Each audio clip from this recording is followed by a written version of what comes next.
Digər bir bağlantımıza keçək. Public Data portalı təqdim olunub. Bu barədə Prezident yanında vətəndaşlara xidmət və sosial innovasiyalar üzrə Dövlət Agentliyi məlumat verib. Bu portal nə üçün vacibdir, ümumiyyətlə nəyə xidmət eləyəcək? Aydə Zərgərli danışacaq. Aydə, hər vaxtın xeyir olsun.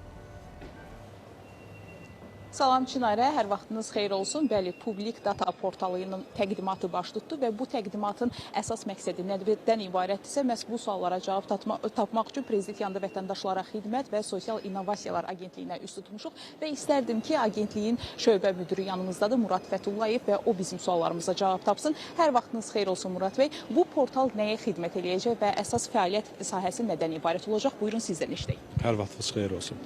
Public Data portal Dövlət Agentliyinin fəaliyyəti ilə bağlı formalaşan açıq məlumatların ictimaiyyətə çatdırılması və ictimaiyyətin istifadəsinin verilməsi məqsədilə yaradılmış bir data portaldır.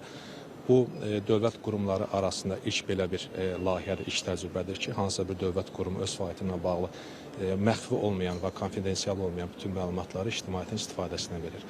Yaradılmasında əsas məqsəd odur ki, Dövlət Agentliyinin 12 ilə yaxın bir fəaliyyəti müddətində istər media nümayəndələri olsun, istər biznes iştirakçıları olsun, xüsusilə startaplar, istər akademik dairələrdən elmi təhqiqat aparan müəllim tələbə heyəti olsun, istər sıravi vətəndaşlar olsun, agentliyin fərqli fəaliyyət istiqamətlərinə bağlı tez-tez sorğular daxil olur və hansısa bir rəqəmin, datanın, informasiyanın alınması sorğulanır və biz bu portalı yaratmaqla artıq həmin bütün istifadəçilərə heç bir yerə müraciət etmədən sadəcə portala daxil olmaqla Dövlət Agentliyinin fəaliyyəti ilə bağlı istədikləri məlumatı əldə etmə imkanı yaratmış oluruq.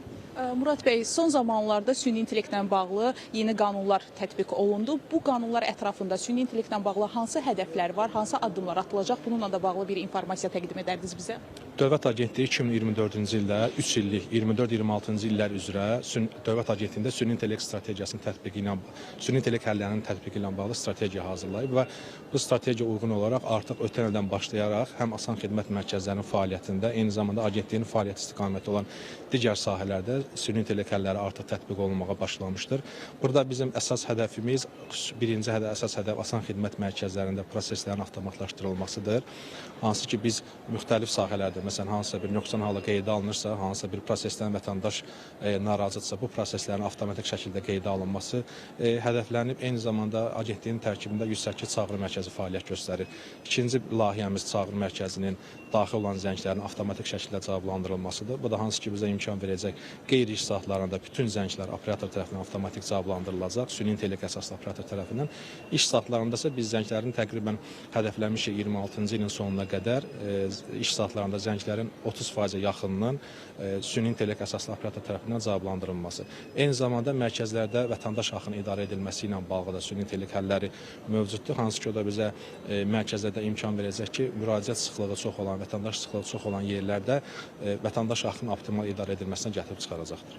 Təşəkkür edirəm Çinarə. Bir daha xatırladım ki, müsahibim Dövlət Agentliyində şöbə müdürü Murad Fətullayev idi və o bizə ən son informasiyaları diqqətimizə çatdırmağa çalışdı və çatdıracağım məlumatlar hələlik bundan ibarətdir. Sözü yenidən sənə ötürürəm. Təşəkkürümü bildirirəm Aydə, məlumatı bizimlə bölüşdüyün üçün.